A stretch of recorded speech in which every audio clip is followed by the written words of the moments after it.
আসসালামু আলাইকুম। আমি গুলমরিচের মাইয়া সাত্তারে মাম। আমার পুলারে এই গ্রামে বাবাগে চিনে, আইনেরাও চিনবেন। আমি মানুষটা লেখাপড়া না জানলে কি হইব। পুলারে মেলা দূর পর্যন্ত লেখাপড়া করাইছি। আমার বাপের যেমন জাল আছিল, আমারও অমন জাল। ভাবছিলাম পুলারে বিয়া দিয়া মেলা টাকা জিনিস লমু, হুন্ডা, ফ্রিজ, আইপিএস। কিন্তু মা পোলা কাগজ লগে চলে, হ্যাঁ গো যুক্তিতে আমারে কিচ্ছু লইবার দিল না। আর কইলো, মা গো তুমি যদি যৌতুক লও তাইলে আমার বউয়ে তোমার কোনো কথা শুনবো না। কি আর করুম, পুলাই কইছে দেহা, কিন্তু আমিও সাইরা দেওয়ার পাত্রী না। বাবা কামাই মাইয়ারে দিয়া করাই, অহন ওই মাইয়া খাইতে খাইতে মরে, আর আমি ঠ্যাংয়ের উপর ঠ্যাং তুলা বইয়া থাই। যাই দেখে আহি আজকে কার সংসার বাঙুন যায়। ওই ডাকাডা সুলতান না? হ, এইদিকে মুখ কইরা আইতাছে, মনটা মনে খারাপ। দাঁড়া ডাক দে। ও বাবা সুলতান, হুনো হুনো, কি হইছে? মনটা খারাপ কে? আমার মা আমার বউর সাথে ঝগড়া করছে। কি?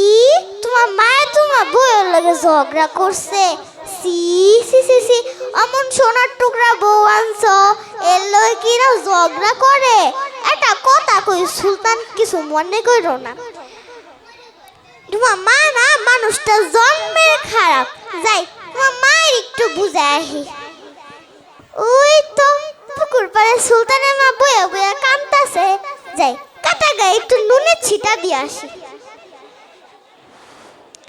কি হইছে সুলতানের মা বইয়া বইয়া কাঁদতাছো কে? আমার পোলার বউ আমার সাথে ঝগড়া করছে। কি? তোমার পুলার বউ তোমার লগে ঝগড়া করছে? সি সি সি সি, এটা কথা কই সুলতানের মা, কিছু মনে কইরো না। আজকালকাল পুলার না এমনই, মা না কি করে পুলাটার লাইগা বিয়ার পর খালি বউয়ের আসল ধরা ধরা ঘুরে। এটাই আজকালকার পুলাগোর স্বভাব। কি না পুলা তো সব সময় জন্মের খারাপ হয়। কি না করছো তুমি পুলাটার লাইগা?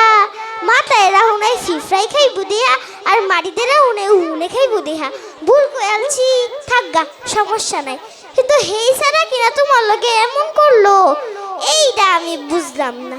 কালে কালে যায় কত কথা দেখুম, কলিকাল কলিকাল। যাই বাইত যাই। অহন বাইত গেলে চলবো না, সুলতানের বউয়ের কাছে যাওয়ার লাগবে। বউ, ও বউ, বাইত আসনি? ও মা, উপরে কান্দো কে? বুঝছি বুঝছি মা, তোমার কষ্টটা বুঝছি। তোমার হাওড়ি তোমার লগে ঝগড়া করছে, তাই তো? জি। আচ্ছা তোমার একটা বুদ্ধি দেই, হুনো।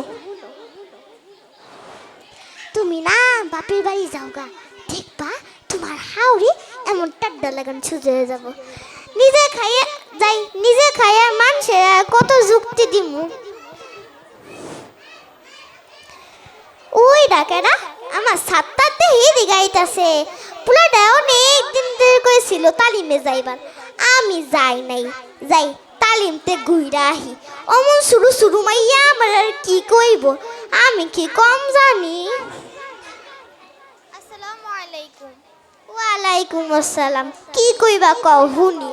খালাম্মা, আপনি তো অনেক দেরি করে এসেছেন, আলোচনা প্রায় শেষ পর্যায়ে। সূরা হুমাযায় আল্লাহ তাআলা বলেছেন, ধ্বংস এমন প্রত্যেক ব্যক্তির জন্য যার লোকদের সামনে থেকে ধিক্কার দেয় এবং পেছনে নিন্দা করে বেড়ায়। তাদের জন্য রয়েছে লেলিহা অগ্নি শিক্ষা। সে আগুন এমনই উত্তপ্ত যা হৃদয় অভ্যন্তরে পৌঁছে যায়।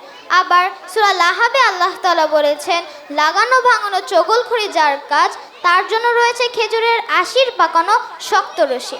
হাদিসে মহানবী সাল্লাল্লাহু আলাইহি ওয়াসাল্লাম বলেছেন, গীবত করা মৃতভাইয়ের গোশত খাওয়ার মতো জঘন্য অপরাধ। আচ্ছা মাইয়া, হে আমার একটা কথা কইলো, এটা আমি মানুষের কাছে যা কইলাম, এটা কি গিবত হইব? জি, এটাও গীবত হবে। এটা তুমি কি কইলা মাইয়া? এটা গিবত হইব? আমি তো